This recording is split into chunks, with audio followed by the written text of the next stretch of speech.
Before we get into today's conversation, I want to let you know about something that's grown into an extremely powerful part of what we do at Silvercore, our members-only community, the Silvercore Club.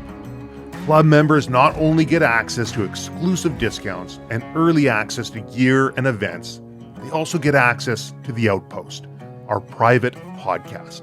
It's where I go deeper, I share lessons learned, I answer member questions, and bring in guests to explore topics we don't always cover in the public show. It's real, it's personal, and it's built to add value to your journey outdoors and in life. Here's a review from Silvercore Club member Ray. Each episode of the Silvercore Outpost feels like opening a small mystery box filled with insights, practical wisdom, and a unique perspective on life, all framed through the lens of the outdoors. One of the most impactful elements of the Outpost is how each episode ends with a call to action. These weekly challenges invite you to step outside your routine, try something new, and shift your perspective in a meaningful way. They've helped me change how I approach my time in nature and how I reflect on my personal growth. Having access to Trav's mentorship through the Outpost is invaluable. His insight, knowledge, and wisdom come through in every episode, and his ability to connect outdoor experiences to larger life lessons is very powerful. If you're looking for a podcast that's quick, thoughtful, and transformative, you should definitely give the Silvercore Outpost a listen. Thanks, Ray. Members can find their personal private link in the Silvercore Club dashboard. If you're not already a member, you can learn more at silvercore.ca. Now, without further ado, let's get into this conversation with Ron Spomer. I'm joined today by someone who spent a lifetime paying attention to animals and to landscapes and to the quiet lessons you only hear when you're still enough to notice them. He's walked wild ground over 6 continents with a rifle in hand and a story in his mind for over 45 years. He's written thousands of articles, hosted shows, tested gear, and taught generations of hunters, but none of that explains the person behind it. And that's who I'm looking forward to hearing from today. Where it started, what's changed, and maybe, if we're lucky, a few of the moments that still catch his breath. Welcome to the Silvercore Podcast, Ron Spomer.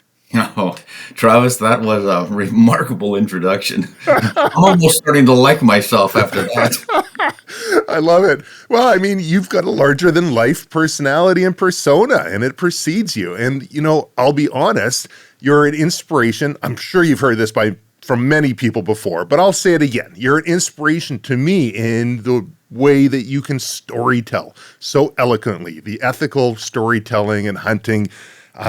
Your constant pursuit of knowledge is inspiring. The fact that you're never resting on your laurels, you're always looking at ways that you can improve and, maybe learn something else, and the amount of integrity and clarity that you bring into everything you do. Massively inspiring. So thank you for all of that. Well, thank you for recognizing that. I try to do that, of course. How well I succeed is up to folks who are listening to me, but that kind of is my intent, after all these years of being in this game, that I think I have something that I have learned, information I've accumulated and experiences that I've had that I think can help inform, maybe inspire others. And I certainly want to pass that on because anyone who has the passion I have, always had for outdoors, for nature, for wildlife, for the pursuit thereof. And I would just like to help them out. Anything I can do to help folks out, that's kind of what's driving me these days. Where did you first learn that you had this passion and this talent for storytelling and being able to relate your passion to others? Yeah, that actually came from a high school English teacher. Ah. Good old Dwayne Schrog, rest his soul. He was a great guy, and he was a hunter and a shooter, and he lived just across the street from where I lived when I was in grade school up into high school. And he had a reputation for being a real hard teacher. He just made you toe the line, which was great. Most of us students really appreciated it because he saw in us some potential, and then he insisted that we live up to our potential. So it was really quite effective. So when I started writing papers for his classes, he would write in the margins, "You've got away with words, Huh. You ought to consider being a writer and stuff like that. And of course, he would catch me in class with a Field and Stream or Sports of Field magazine with my textbook in the front of it to disguise it.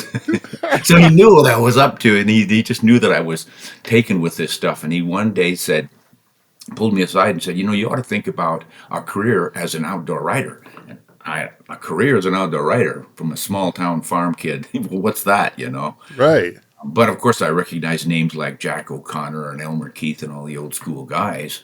And he said, yeah, those people are being paid to write those stories you're reading all the time in those magazines. So maybe you could do that given your gift here for communicating and writing. So that's what planted the seed for me. Now, the rest of it was just innate in nature, my appreciation for it. I don't know how anyone comes up with this. I always say it's an atavistic urge left over from caveman days or something.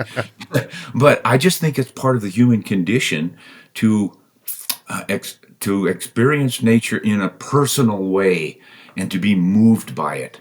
I don't know if you have ever read Aldo Leopold. He is, Yes. yeah. His Sand County Almanac That's book right. really captured me in high school.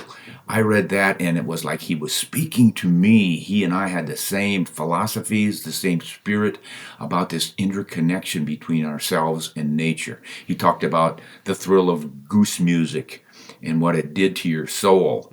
All of those wilderness experiences that I'm sure you're aware of too. And most hunters have that at their core. I think that's what pulls us into it.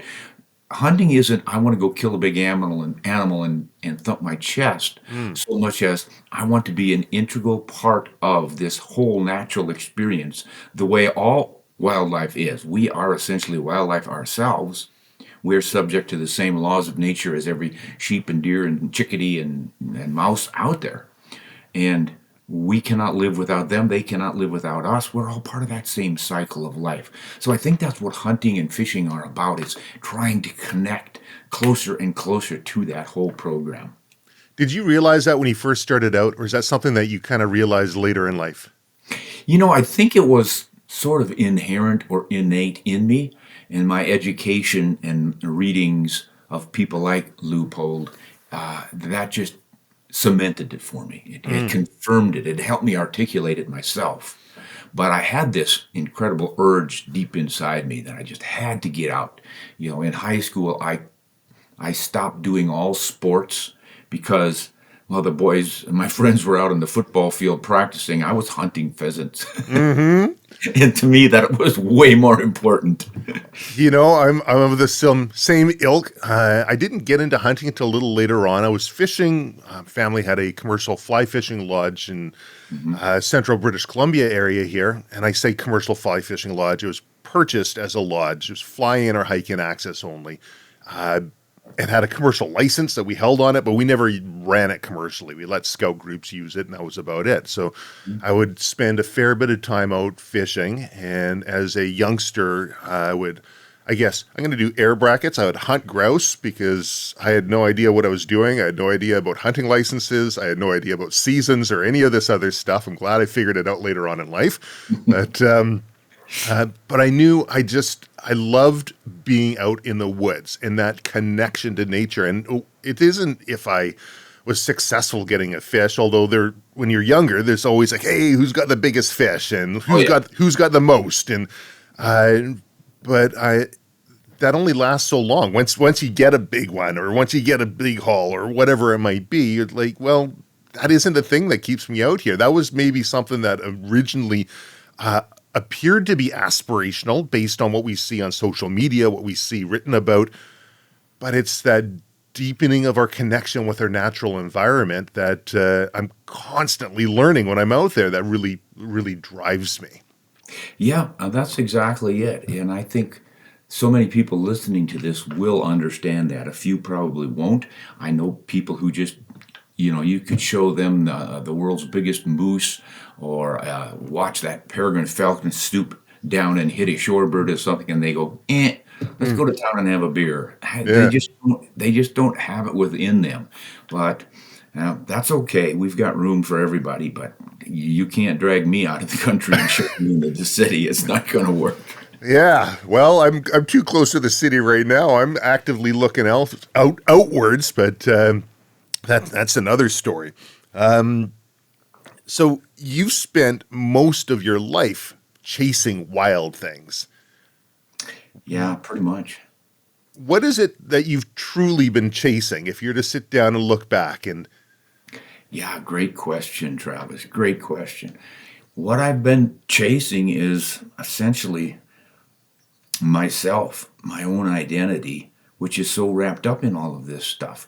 But I've also been chasing beauty, for lack of a better term, and that encompasses everything within nature that is so perfect in its blood and gore as well as its blossoming. Everything from wildflowers to wildlife to a storm. If you read Muir writing about the glories of being up in a tree in a big windstorm, Yosemite, and how he was rejoicing at the pelting of the rain and the howling of the wind and celebrating what most of us would hide from to get away from the discomfort.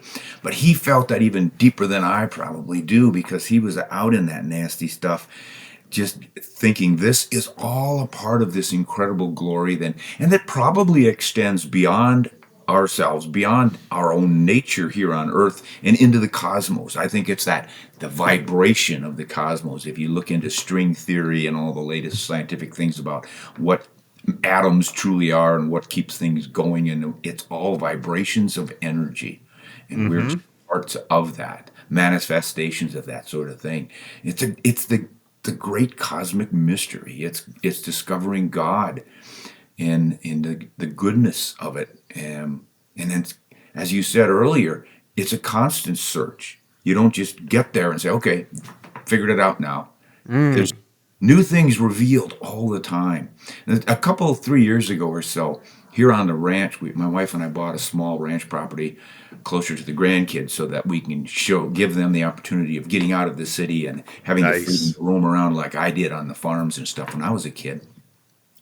So, of course, I'm interested in this environment that we're sort of husbanding and trying to improve. Some of the old farm ground and the overgrazed pastures, we're trying to improve those. But I would go out and look for things. What is growing out here? What is a native plant versus an introduced invasive species in a weed and such? And one March, with cabin fever raging, I just had to get out and find something showing me that spring was coming. We're getting renewed life and all the wonderful things we want about spring. Waiting for ice out so I could go fishing and all that sort of thing. And I went up in the hills to look for the earliest wildflower I could find. I knew that some of these glacier lilies or fawn lilies were pretty early and would come out in the snow. But I'm up where there's just nothing. It looked pretty desolate.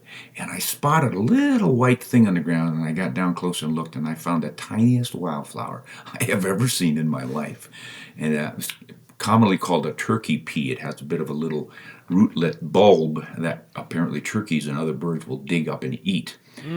Oregana or something is the genus, but it was just an obscure, wholly obscure little plant. And I am speaking of a series of blossoms in a raceme that probably no more than an eighth to a quarter of an inch in size, and the entire plant might be lucky to hit 2 inches. And it blooms when there's nothing else going on, and then dies within a couple of weeks, does its thing, it's fire pressure, and then it just stores the energy in that little bulb until the next go around. And you look at a little thing like that, inconsequential little nothing, but to that plant and whatever insects need that plant to feed on, it's all part of that whole system, that circle of life. And to discover something like that to me is as exciting as discovering that giant ram on the mountainside with the big dramatic horns curling up. They're equally fascinating and interesting, just in different dimensions. It's kind of interesting how you talk about the vibration of things. A friend of mine, he's heavy into radios, and he rebuilds antique Collins HF radios, and he's like, look at this. I take this one crystal out, and it oscillates at a certain frequency, and I put this other crystal inside it, and now I can transmit on this frequency over here. He says, Trav, everything in life is vibrations. We see things on a wavelength. We listen on a wavelength. Everything happening on some sort of a wavelength. I'm willing to bet there's some wavelengths out there that we don't even really understand that are affecting us. And people talk about it. John Sinai, he's a futurist. He's been on the podcast and he talks about operating at a higher frequency. Sean Taylor, ex-JTF2, friend of mine who's heavily believes in the energy and frequency that we kind of give off, and he would use that as a tier 1 special forces operator. He says, it's going to sound crazy, but I'd feel the energy in the room next to me.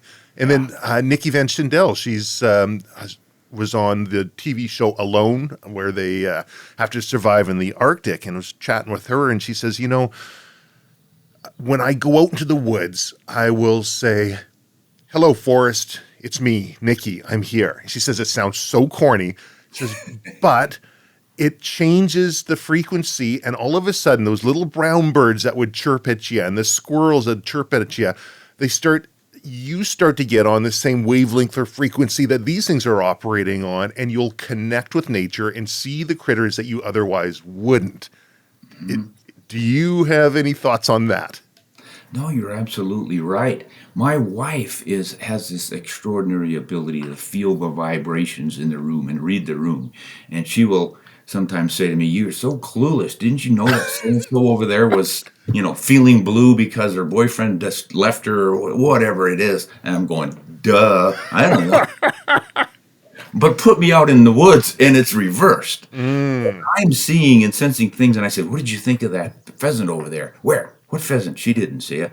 "We just drove by this beautiful, gorgeous pheasant all puffed out, showing off to his girlfriends." And she doesn't notice it. So we're each tuned into the vibrations and the frequencies at different frequencies. In preparing for this, I was looking at a bunch of your different podcasts and past interviews, and I see a lot of the same sort of things coming up and the same themes, and it got me thinking, what's something about you that people don't tend to ask that they should be asking? Oh gosh, Travis, I don't know.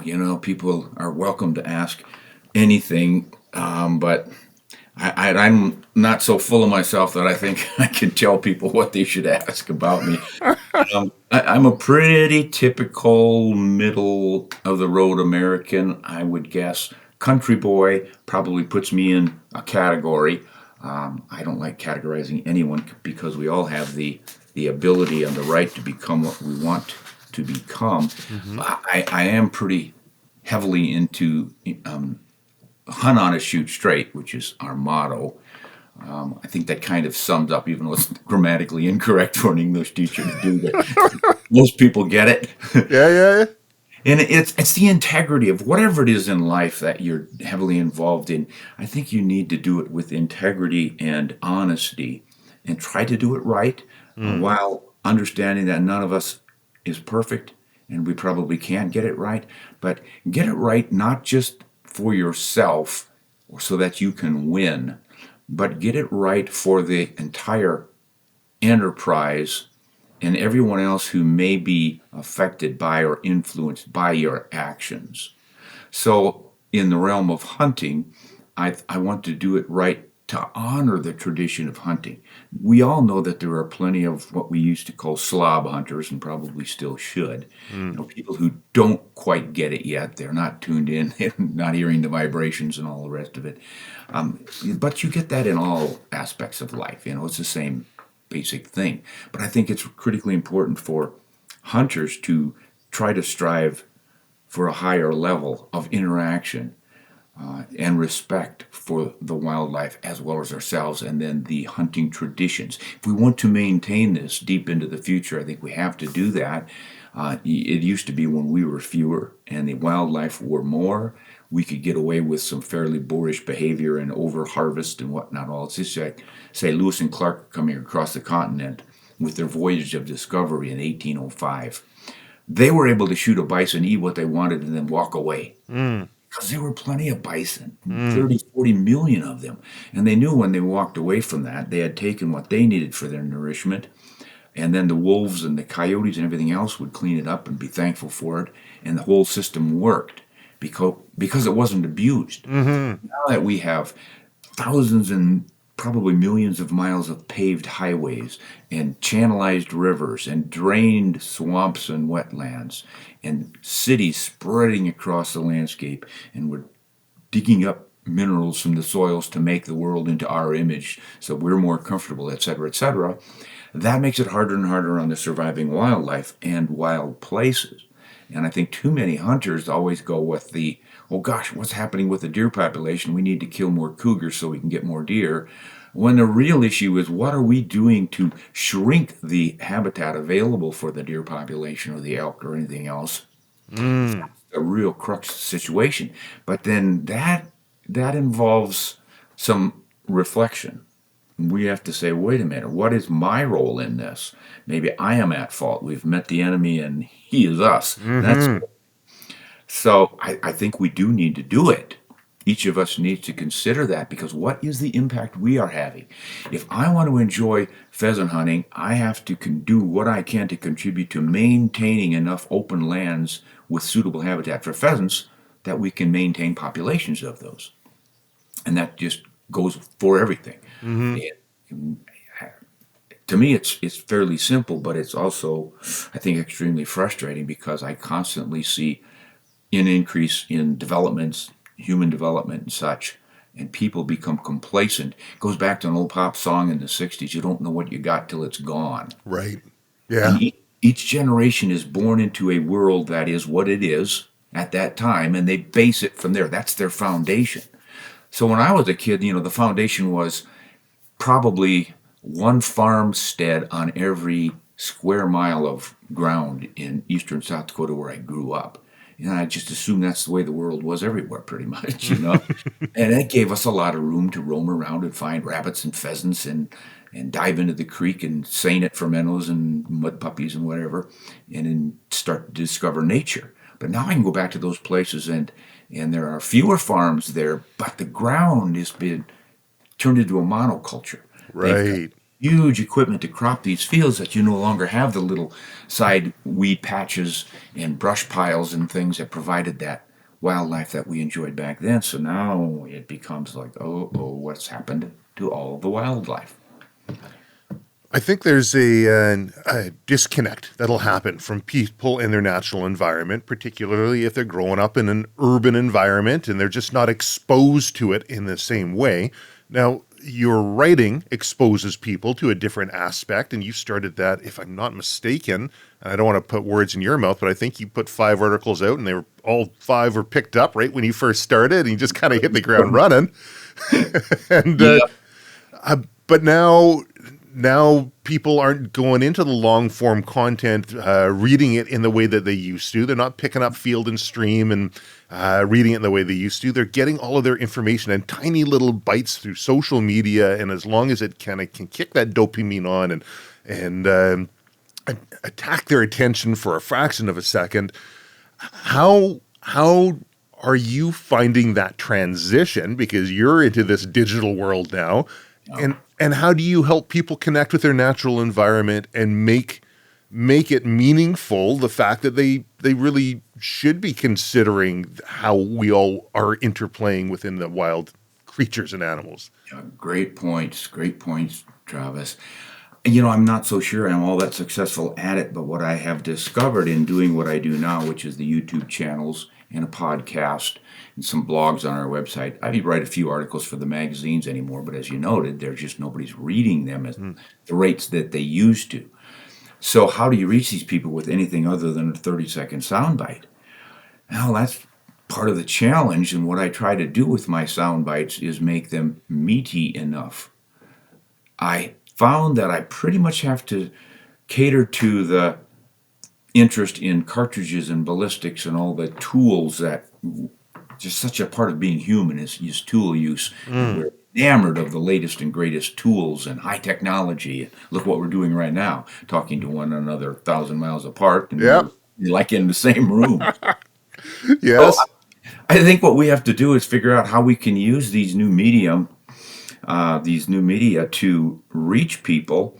And then, as you said, with the shorter attention spans we've got these days, how do you get the message across?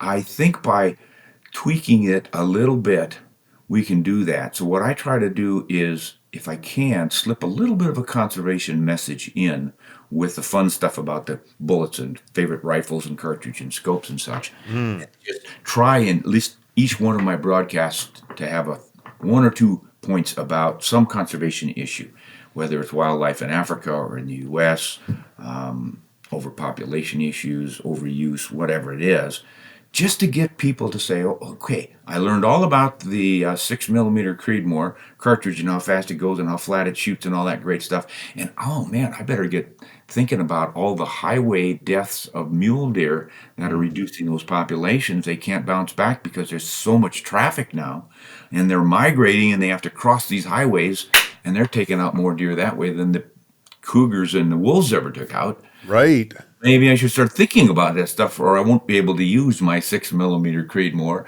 on that glorious hunt I was hoping to take. No kidding. Have you noticed a shift in the types of people that are becoming interested in hunting and learning about their environment? Yeah, I have. It's always a younger crowd kind of coming up, not as many as they used to because hunters are no longer heroes like they were back in the mid 20th century. Mm. But still, there are enough family connections. My grandpa hunted. I hear this a lot. In fact, we just had an elk boot camp last week, and several folks there were in their 30s to 40s hunting for the first time. They had first purchased a rifle and gotten interested in it. So they're starting to come around, even though, as you said earlier, there's urban, suburban environments, and growing up that way, you don't get exposed to grandpa walking out the back door and coming back with a brace of pheasants or rabbits. Mm. So you have to find out about it somewhere along the line, and I suspect that they're picking up a few shorts on the social media where they see someone hunt and it looks exciting to them, and then they start digging into it. They will discover websites or YouTube channels similar to mine where we're discussing those sorts of things. And then they'll start to get interested. And when they start seeing more and more footage of wildlife, or especially if they get out, literally get out into nature and have a close encounter with something, that really rings the bell for them. Then they're all excited about it. And just on that camp we had here in the mountains, several people were from the flatlands back east, Ohio, that kind of country. And they thought they knew what country was like, but they get here and the mountains are going up this angle. Yeah. And they're looking across a big canyon at something 400 or 500 yards away. And just the whole place feels like another planet almost. It's so vast and open. And that just exposes them to, oh my gosh, I've been living in a cocoon all these years. They're like butterflies finally emerging from the chrysalis. And it's just inspiring to listen to them and see the joy on their faces when they just, it seems crazy, but it's just that simple discovery of how big the world is and they can be a part of it.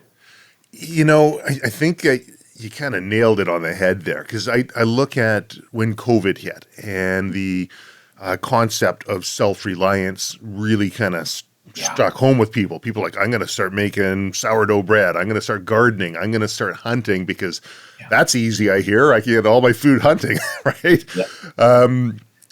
And that was a bit of I saw a big boost in the firearms and hunting industry and interest there. But more and more, I'm looking at how people are associating with their natural world, and vehicles to that are food.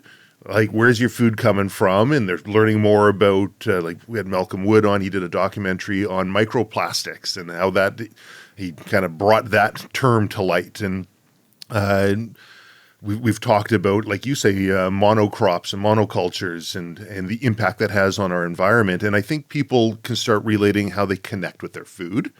I think that people, you brought up, grandpa going out, coming back with a brace. That connection to their history, I think, is a big part that people are looking for.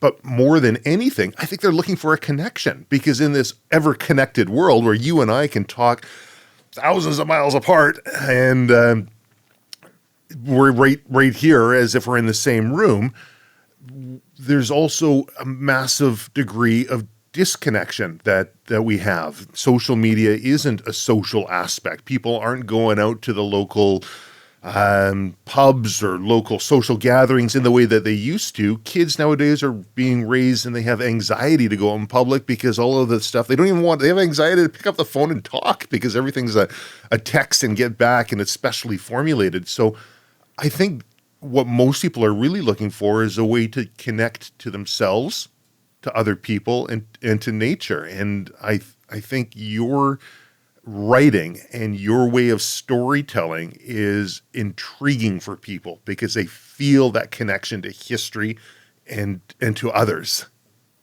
Well, good. I'm glad to hear that. I sometimes think when I read some really good storytellers, I just think I'm pretty much a piker. But if some folks are enjoying it and it helps inspire them to get out and discover the things you just talked about, because I think you hit it right there. They're just as they're afraid to have real social interactions with people, they would rather do it on the phone. I think they're doing the gaming and watching videos on the phone and think like I'm out there hunting an elk because they're watching someone else see an elk. Mm-hmm. When they really get there and they feel the vibrations up close and it's the real world, it's not completely different, but it brings it all home, and they understand I have to become involved in getting these things for myself, self-sufficiency. Mm-hmm. And we're big on that because obviously out on the ranch here, we can grow. We've got an orchard, we've got a garden, we cut our own firewood, we're completely off the grid. So we're connected, but we're also old people. We kind of grew up that way. And I can remember as a kid when the telephone came into the house. Oh, yeah? Yeah, at first I must have been probably 7 years old or something. And bingo, this telephone thing appeared. Wow. Can you imagine a kid today listening to this going, what? Yeah. The telephone. I remember we used to have to rent our telephone and Exactly. rent it from the phone company. And if you're lucky, you had a really long cord on it and you can kind of sneak into the other room to have a private conversation. But if not, you're having your private conversation in front of everybody who's walking through the kitchen. Yeah, not only that, when I was a kid, your private conversation wasn't worrying about just your family. It was worried about everyone else who was on that same line. That's right. Yeah, they had lines where you would have a certain number of rings was yours, and then one shorter ring would be the neighbor or somebody else on the line. Everybody would know those rings and say, oh, let's listen to what's going on with Ron and his girlfriend. That's funny. So if younger you was looking at you now, what would surprise him the most? That I'm still alive. I should have been dead several times Amen. over. I have been blessed. I mean, God has just really been looking out for me because I did some of the dumbest things. Guns going off where they shouldn't have even been loaded. Uh-huh. And driving in snowstorms where you shouldn't have even been on the road, and going across rivers where you got sucked over the falls and churned around a few times before you managed to pop up. Yeah. I thought I wasn't going to get out of that one. Tell me about that one.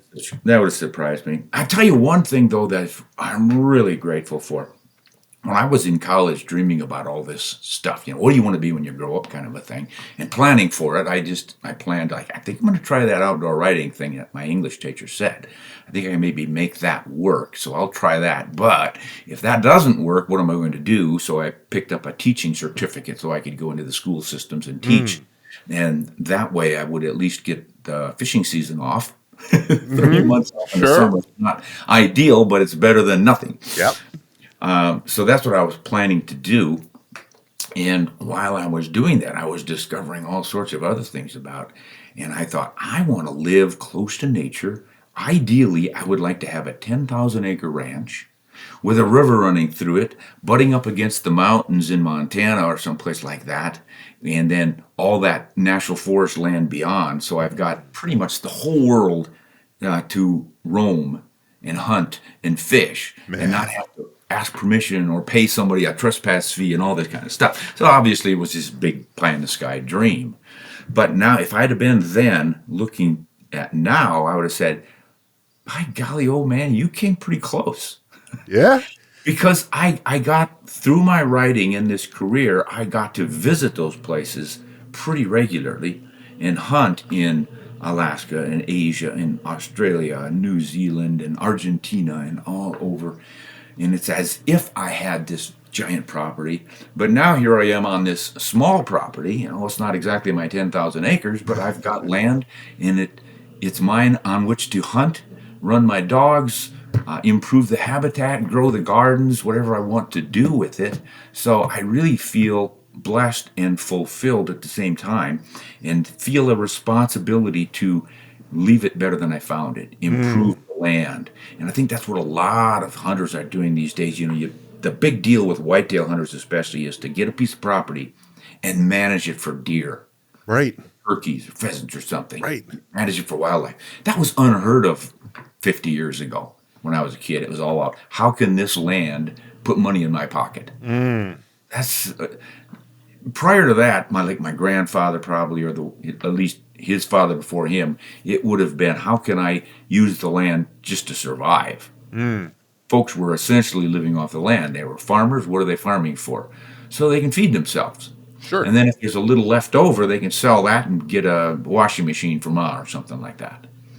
But they had the chickens, they had the cow for milk, they raised a pig for bacon, on down the line. It's just good old-fashioned homesteading sort of things.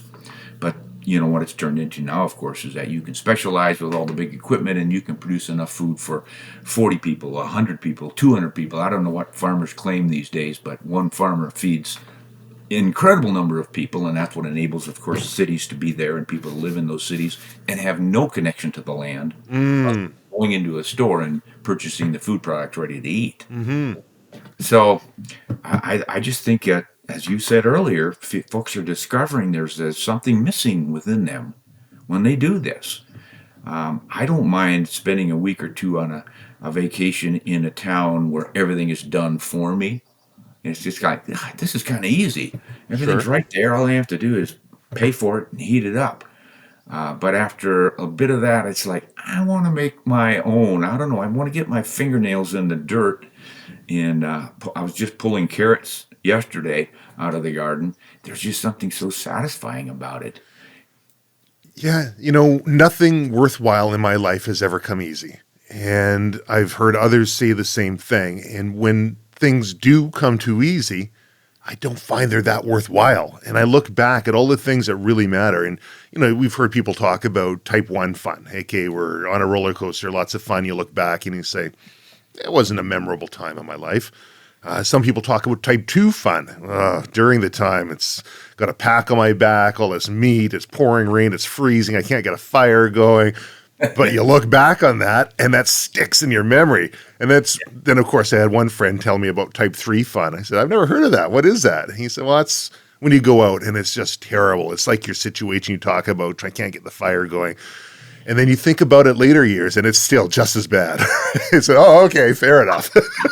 Full circle. Right, fair enough. I would add this, though, Travis. There have been many things given to me that I didn't have to work for, but it's all pretty much the beauty of nature.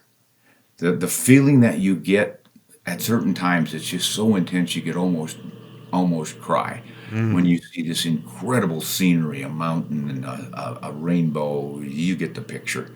Yeah. There's just certain scenes and places in life, even wood smoke in the woods, when you smell it at a certain time, it just moves you internally so much you can't quite figure out why.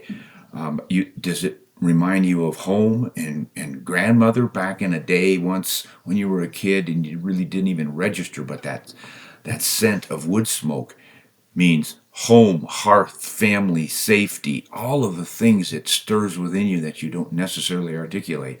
And that's like that with nature. You're out doing your best hunting to see the legal buck that you can take with your tag, or a big one that you've been looking for, and then you happen to see something completely different. I remember one time I was mule deer hunting, and at the crack of dawn with the red sky up on the ridge above me, here came a line of elk. There must have been 40, 50 of them, all in single file, silhouetted against that red sky, and just going about their business. And there was the daily walk back to bed, or whatever they were doing. And it was just the magic of that moment is what I remember about that. I don't even remember if I shot a deer on that hunt. or even saw one, but I remember that. Yeah. And that'll stick with you, and he'll stick with you for the rest of your life. Yeah. And that was free. That was a given. It was just all I had to do was be there. Well, that's some of the benefits of the lifestyle that you've chosen. Those are some of the benefits of you putting yourself out there, taking that step and being bold and seeing how far you can take your passion. What are some of the costs? You know, my particular lifestyle has a pretty heavy cost for relationships sometimes.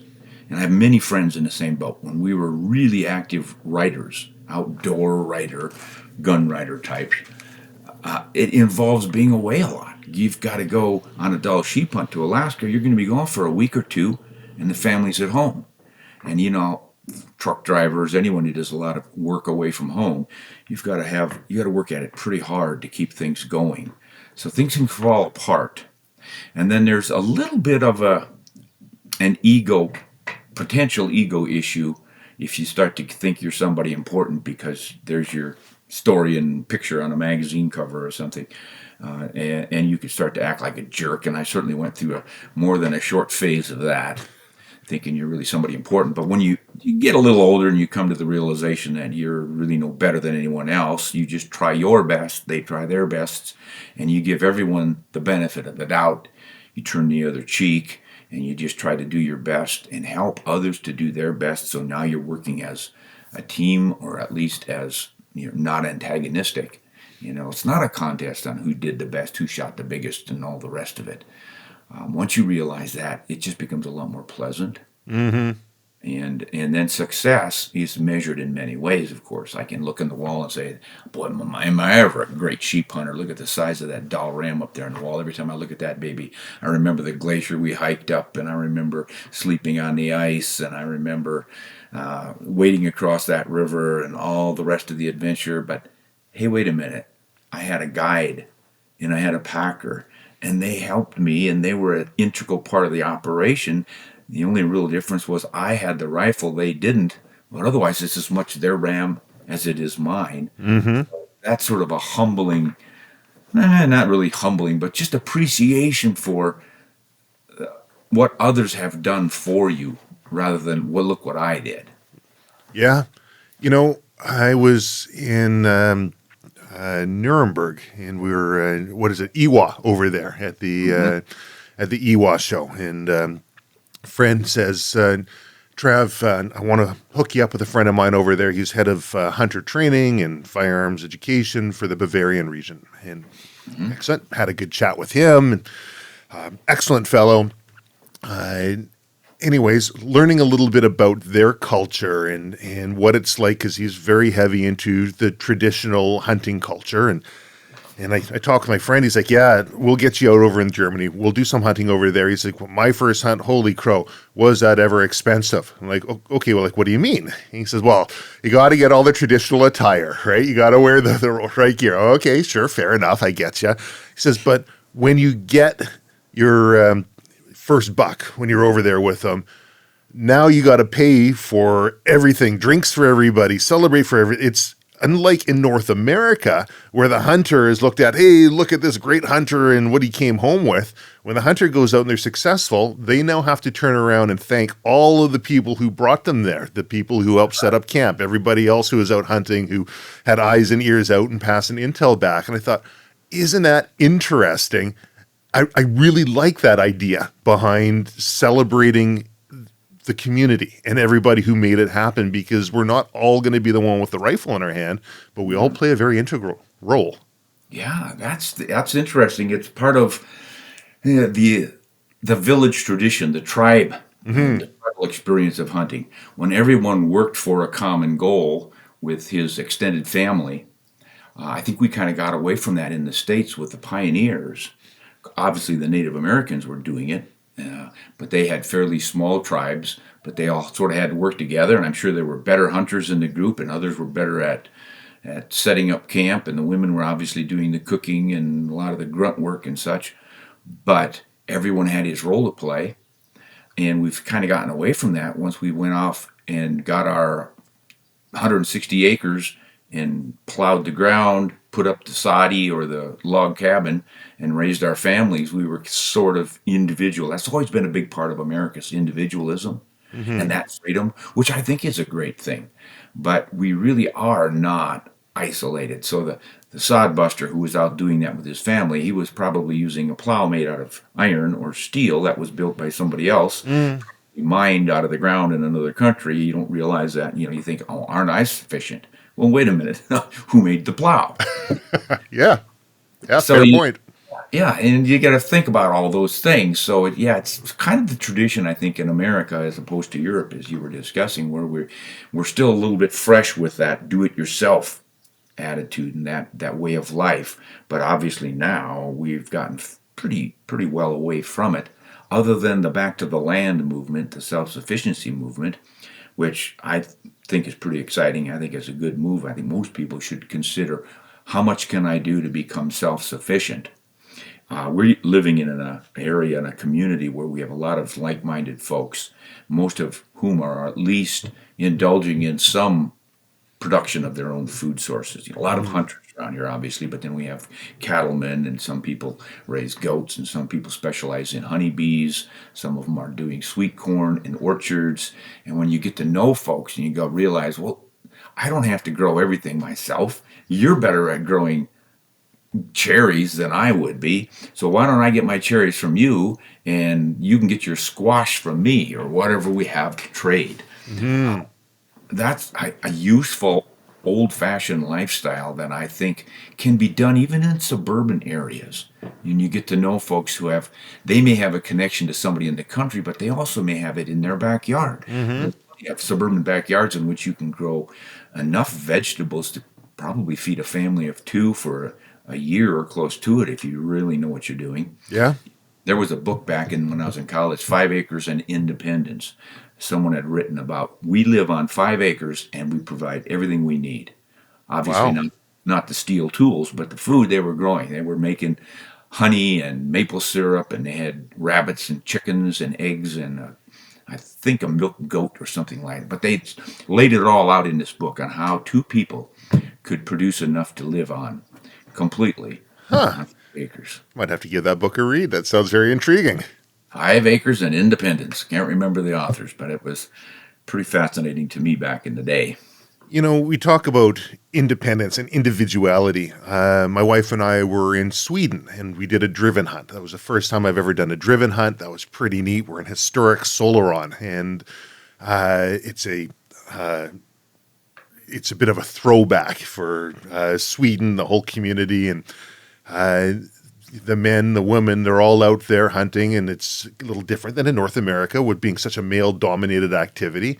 But the hive-mindedness is, I guess, the best way that I can put it. The way that they're a very social culture, and red deer goes down, and everyone's working together, and get it on the sled, and drag the thing on out, and get it up on one of the farms, hanging up, and everyone's out there working on the different animals and butchering them up, and it's a very social sort of event, very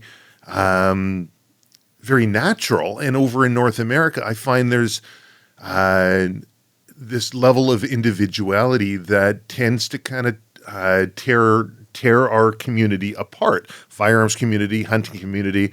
Well, I'm not a bow hunter, forget them. Well, I'm just a pistol shooter, right? Forget those shotgunners or whatever it might be. And there's this sort of less cohesive nature that I've seen, and I don't know why that is. I don't know. I have a feeling in Canada I see it a lot because in Canada, I'm going to do my air quotes, guns are special because you've gone and done a 2-day course and you've been criminal record checked and vetted, and not everyone can have it, and they got all these rules that apply to you. And so when you have all of these extra rules, I see these sub communities go out and they start trying to have some sort of control over what they're doing, and they create their own rules. And Mm-hmm. I don't know if this is a level of social engineering that's been brilliantly put upon to try and divide things that are looked at as negative, guns, hunting, the rest, by society. But I can see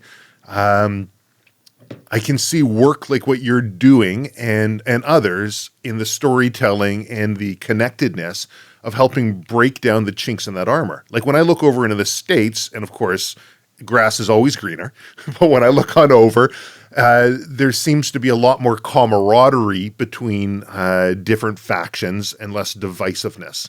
I'll just throw that out there.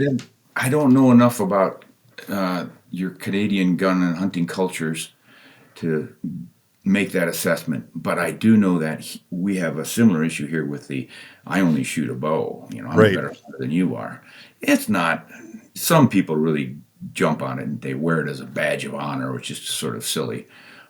But it is part of it. But what I do notice is there seems to be a built-in negativity, and maybe it's social media, but I noticed it before social media came in to a degree, but it wasn't as blatant and noticeable because people had to do it face to face. Right. If you were out in the rifle range and you were shooting, say, an autoloader, and the next guy was shooting an old black powder muzzleloader, he could climb on his moral high horse and give you a bit of a ribbing about how he was the superior hunter and shooter because you're using this newfangled high-tech stuff. Uh-huh. That always goes on to a degree. But what I've noticed on social media is that people really go to the hate side of it. And I think that's a product of seeing the hatred on all the political issues. Nobody can make a comment and say, I have observed that X, Y, and Z, so maybe we should consider Z, Y, and X next time. It's you, worthless blankety-blank so-and-sos who like the Y, Z, X's are full of it. We're going to kill you all. Yeah. You're worthless, blah, blah, blah. Oh, my gosh, you think, what is wrong with these people? But I think part of it is, of course, they just need to vent whatever undisclosed anger is within them. Here's a place where you can spit it out. Just get your anger out there and be as nasty as you want because you're incognito. Nobody's going to see you do it or come after you after you've done it, sort of thing. That spills over into some of the things I cover. Just the other day, we did a review. Tate on my channel did a review of a rifle. I think it was a Bergara.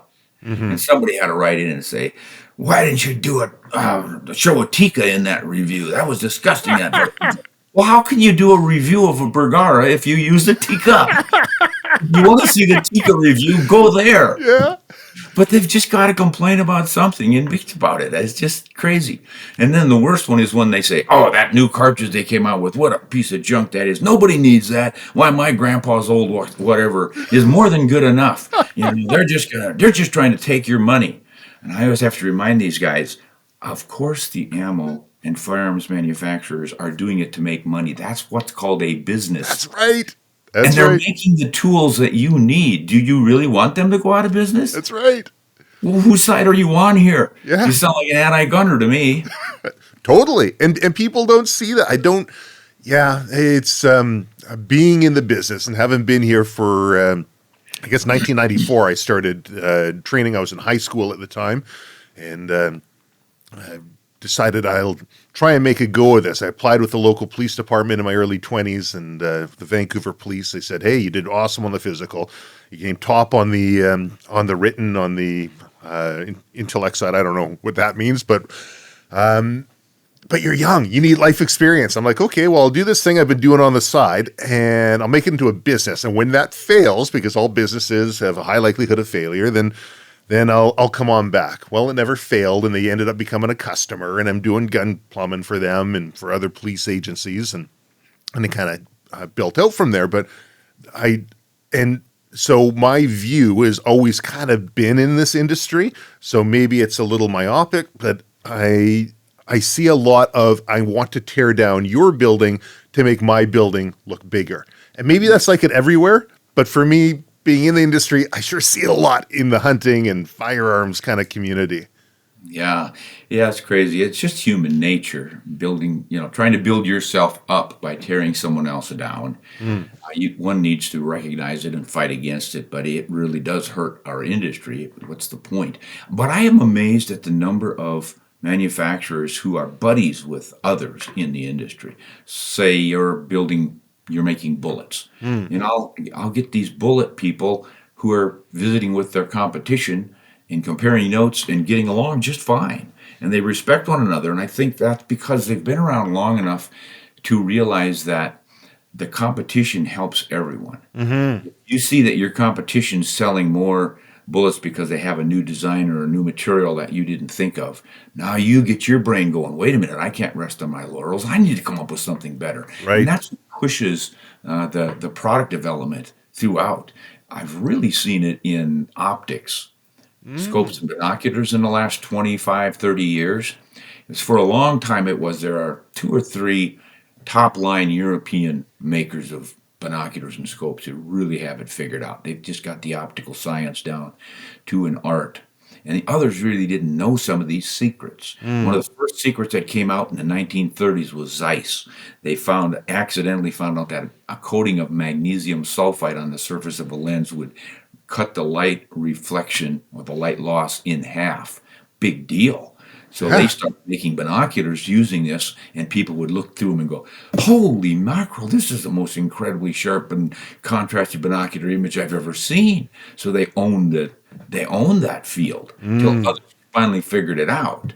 Well, these days everybody's figured out all the secrets, as much as I can tell, and they all know how to make it. Now it's just a matter of finding the cheapest way of getting it done, whether that's offshore with cheaper labor or finding a source where you can save a nickel on your materials here and there, or maybe skip the middleman like some of them are doing and sell direct. But the upshot is we're now looking at optical quality in our binoculars and scopes that are half the price they were 10 years ago Yeah. Yeah. because of the competition, Yeah. and it benefits everybody. Yeah, well, it benefits the end user for sure. It's got to be tough on the optics companies if they're always looking for the cheaper outsourcing. Like, Yeah, you can go too far down, I think, to the bottom. But I think what's also interesting is that how many of them are still in business. They pop up and they shine for a while. They start to get accolades for making an incredible instrument, and then they hang on for quite a while. I see way more optic companies staying in business now than were 30 years ago. yeah, So, with the optic. So I've got some friends at Armament Technology, and they do SAI optics and tangent theta and like super high end crystal clear optics. They're really cool. And what I'm noticing, in at least from my outside perspective looking in, is that not only is it a process of trying to make it the best out there and the most robust and all singing, all dancing, and like they'll innovate toolless re-zero so you don't have to like cool little things like that. But it's the storytelling that I'm starting to see really kind of bleeding in.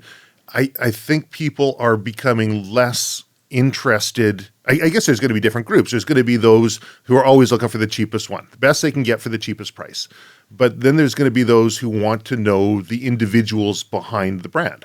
And if they have money that they can spend and they got their choice, maybe I'll buy made in Canada, or maybe I'll buy made in America over top of getting something that's going to be made in China. And the level of storytelling that I see and marketing essentially is really seems to be the thing that's amped up over the years. And I've seen it in the gun culture too, like when Magpul started making training videos, because they're like, well, we can't advertise our guns, but we can put out a training video. And if you have this Magpul device on your gun and you follow our training, look at how much of a better shooter you're going to be. So that's one area that I've seen really kind of propel, and that's probably an area that you've had a fair bit of experience in. yeah, and that might be answering your earlier question about storytelling in social media and in YouTube instead of people reading the magazines or, heavens forbid, a book. Can you believe that people ever did that? And That's instead of right. that, yeah, they're telling their stories in this new media. And that is the short film or the long film, but you get to see the personality, you get to hear the voice, and that helps. It's a lot more challenging to get that through in writing. Mm, If you've read good literature and remember some characters that just struck you, they stick with you. You know this person. mm. How do you make that happen? It's an imaginary person, and you wrote words that made people feel that they know this person. But then you look at something like Lonesome Dove, was it Gus Call on Lonesome Dove? The character in that I call it a movie. It was on television Yeah. and stuff, but the best Western ever made because of that character. Mm. Robert Duvall's character in that just grabs you. And I try to imagine writing. Well, heck, I don't have to imagine. I read the book, and it's just as good in the book. Mm. You love this guy. You love this character in the book. I guess Duvall's art as an actor was portraying that with equal effect in the movie. And just what you mentioned now, if you've got a manufacturer who puts out YouTubes on his website, or maybe he's putting them on a YouTube channel or something like that, they've got to be careful how they tiptoe through the minefield of this is a bad gun. Mm-hmm. Can't mention this word and that word and all the thought police out there. Yes. How do you get your message across? And storytelling is probably the right answer. I think you nailed it. Huh. Well, do you find a lot of hurdles? Like, I don't think TikTok will let images of guns and stuff easily. Instagram, Meta, they clamp down pretty hard, but not like TikTok. And then YouTube is sort of a little bit broader of what you can talk about. Do you see hurdles there? Oh yeah, there are hurdles all the time. You're always tiptoeing through the minefield and walking on eggshells because you don't know exactly what thing you might say that gets YouTube to say you're canceled. Your channel is gone forever. It's so arbitrary they can do it if they want. And you ask them, what are your rules? And then you try your best to follow those rules. And then the next time they ding you and say, well, we're going to pull this one off because you violated the rules. You go, what rules? Well, they changed them. Mm-hmm. The rules are constantly changing, but also individuals who check that video, I think it's all done with AI, computer bot stuff. But you can ask for a real person review saying, I don't think they got this right. That usually works. Yeah. But, some guys won't even say the word rifle or bullet or shoot. They've got code words like pew pew and bang stick and freedom pills and all sorts of silly things. I hate that because it's slow English language. It's like why? Why do you have to hide what it is that you're talking about? It's not nefarious. Yeah, but that's the way it is. So you've got to be careful. And I'm glad we're having this conversation because I hadn't really thought of the power of storytelling to get around some of this stuff. I don't necessarily have to mention specifically all the items and what they do if I have a riveting story that inspires people to investigate on their own, because everybody knows once you have the name of a product, you can come close to approximating the correct spelling of it on a search, and you're going to find it. Yes. So I got to remember that and put it to effect here. Well, it's a direction that I took with my company a few years ago, and I was Silvercore firearms training for the longest time. It started as Silvercore Gunworks and doing gunsmithing for every Joe Blow who came through. And I mean, anyone who's going to bring their gun to a kid to work on is not going to be paying top dollar. And every gun that I worked on was going to be different issues. And I learned, okay, start picking up armored car companies, police agencies. They're all on the same platform. I can tool all the same, and they pay their bills. So then it was Silvercore firearms training, Silvercore training, because the word firearms was getting blocked all over the place. And recently I thought, you know what? I mean, like, I know the gun stuff. I was raised around the gun stuff. I know some, not all. I mean, in my area.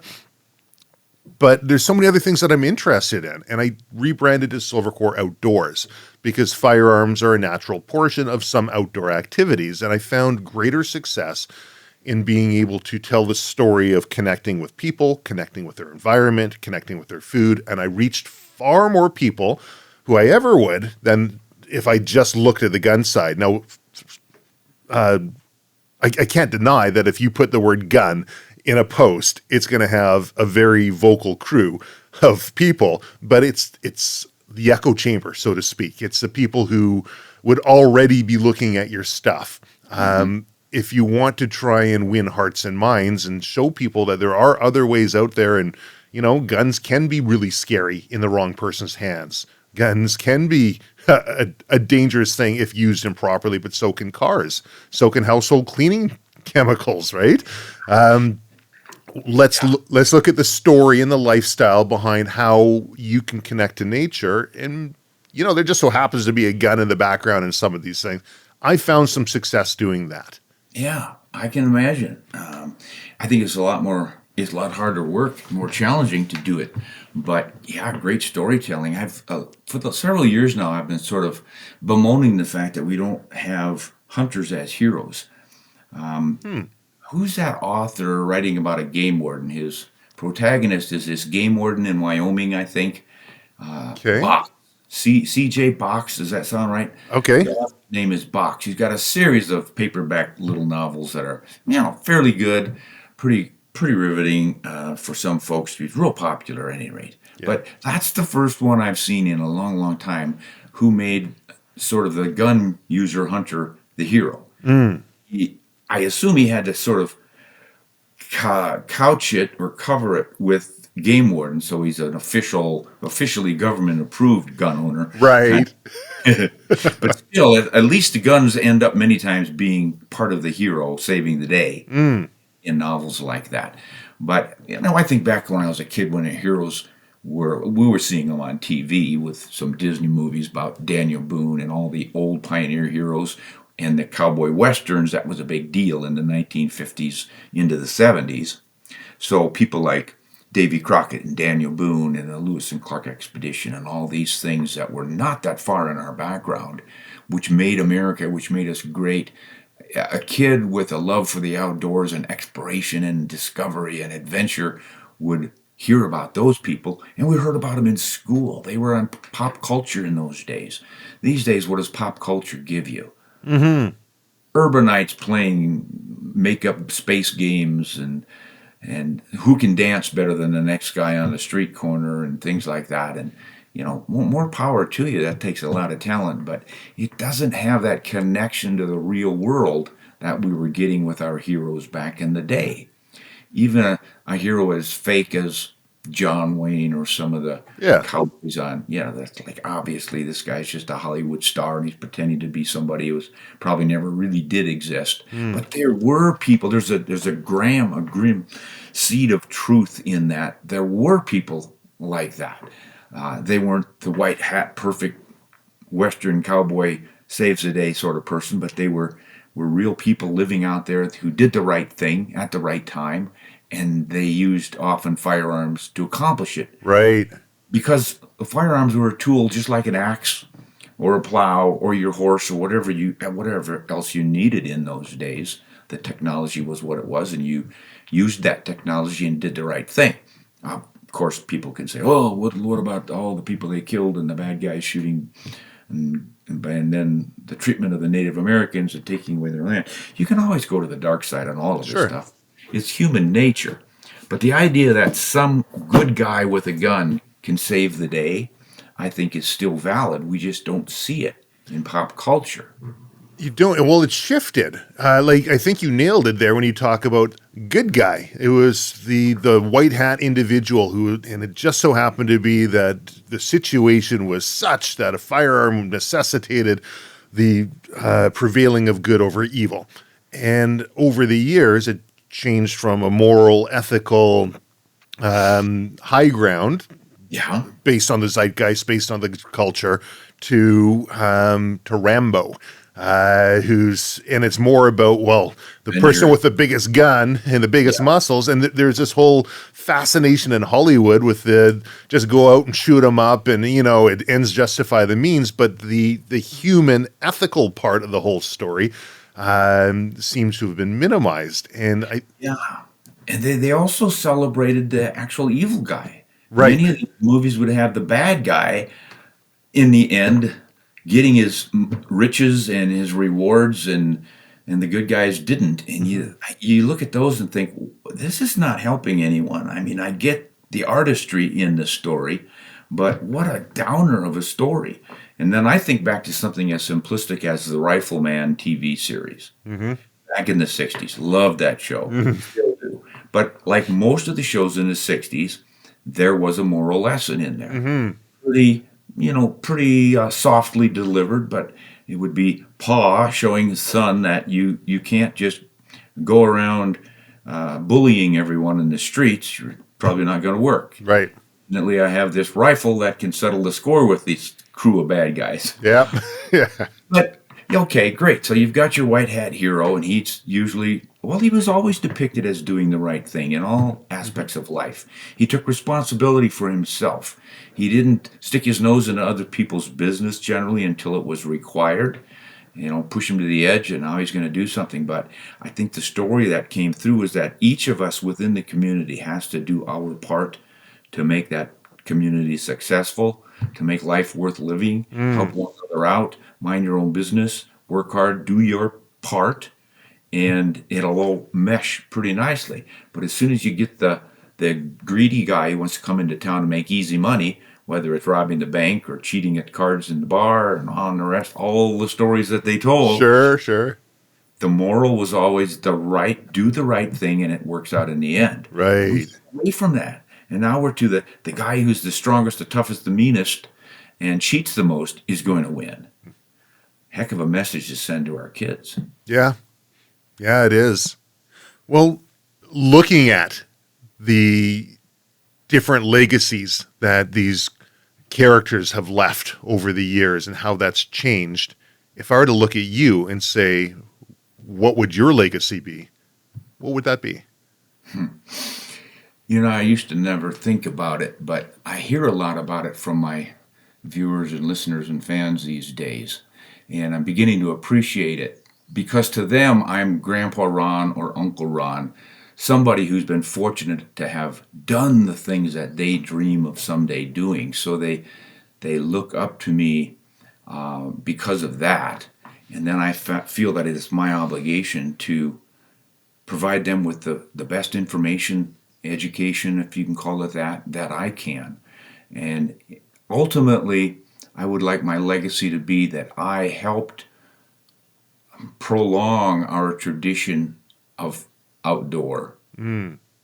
of I don't want to say hunting specifically, but that's definitely a part of it, a huge part of it. But our outdoor lifestyle. Let's go with outdoor life. The outdoor Mhm. life adventure, the canoeing and the camping and the exploring and the fishing and finding mushrooms and just living off the land and staying connected to nature as we were designed to do. I mean, you think about how long man lived that close to nature.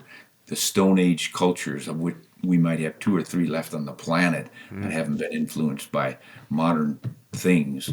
But what it was like to be that close to nature, to understand that you could eat this plant in this season, but not this plant, and how you would get this meat to keep you and your family alive without destroying the environment that supported you.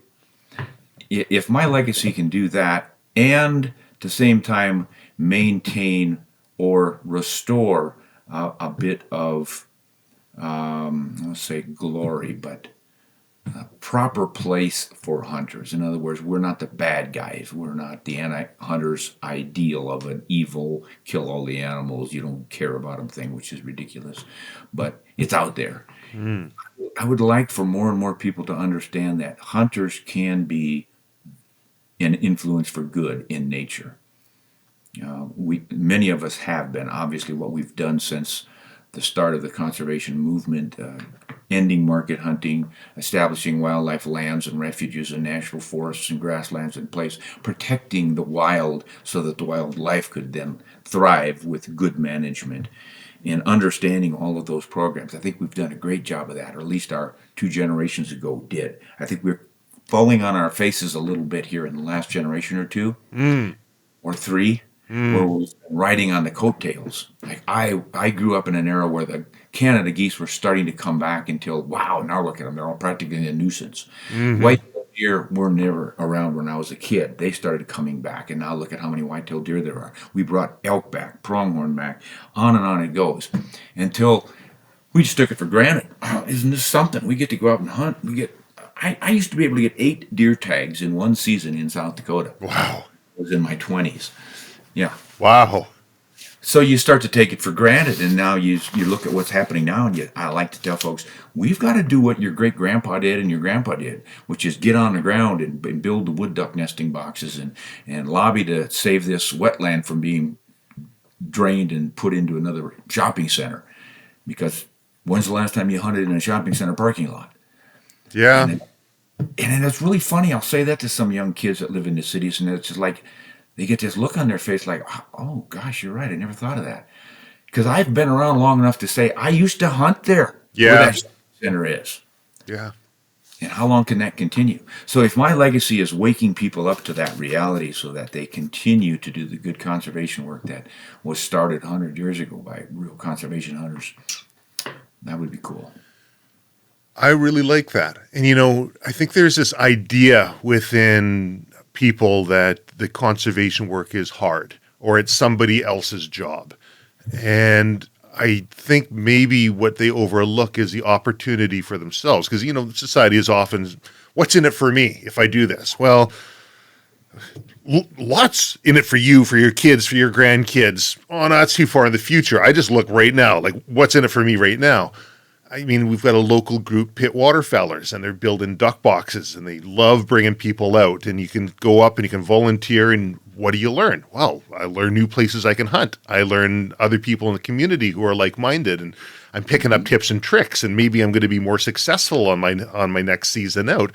I mean, if it's something that you're interested in, one of the biggest things I've heard people say is like, how do I get into this? It's so expensive, and how do I find a mentor?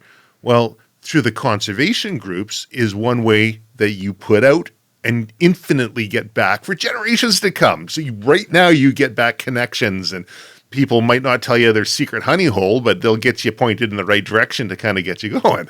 Yeah, excellent point. Yeah, the conservation group like that, you don't think of it as, no, I have to go out in the hot sun and pull weeds or whatever they're doing. I guess I could sacrifice. No, you get to be a part of that community that is improving wildlife areas for everyone's benefit, including yours. And you're going to meet folks who say, yeah, come on, join the club, take you under the wing, be a mentor to you. Or, how it works, you get to be friends with somebody and you go, well, shoot, I want to take this guy hunting. Yeah. I enjoy him so much. So suddenly you do have a place to hunt because you've made a new friend who's taking you. And then you return the favor with something that you're doing in your neck of the woods. Yeah, I've got an old friend that I bumped into a few years ago, and we just connected. And now he comes out to the ranch to hunt pheasants. He shot his first pheasant in something like, what did he say? It was about 20 or 30 years since he'd gotten a pheasant. Really? Yeah, and he hunted with Covey and me on the ranch, and I was tickled to have him shoot my pheasants. Totally. It took him quite a while because his balance isn't as good as it used to be in a few issues, and when you get Sure. into your 70s, Sure. these things happen. But he made this beautiful shot on a big rooster that Covey pointed and went across his front, and he killed that rooster, and he was just about crying because it felt so good. No kidding. His puppy made the retrieve, which made it even more special. And so I get as much joy out of that as shooting a limit of pheasants in 3 seconds myself. Mm-hmm. The whole thing just comes around. So yeah, it's a great way to do it. Join Ducks Unlimited or Pheasants Forever, Rocky Mountain Elk Foundation, all these user groups who are conservationists who are striving for the kind of work that needs to be done to keep us all in the field enjoying open spaces and wildlife. That alone is a great legacy for anyone. I love that, Ron. Is there anything that we should talk about that we haven't talked about? Where are you going to take me moose hunting next? Come on up. Yeah, I think when we were talking last was I was on a moose hunt there, and yeah. No, this has just been great. I'm happy to visit with you. I love your insights and your passion for this. I didn't really know where this was going to go, but I figured, hey, you talk to another conservationist hunter, and it's probably going to be some pretty good stuff. Well, I really enjoy this conversation, Ron, and thank you so much for being on the Silvercore podcast. My pleasure. I'll be more than tickled if you invite me back someday. I can guarantee it. Thanks so much, Travis.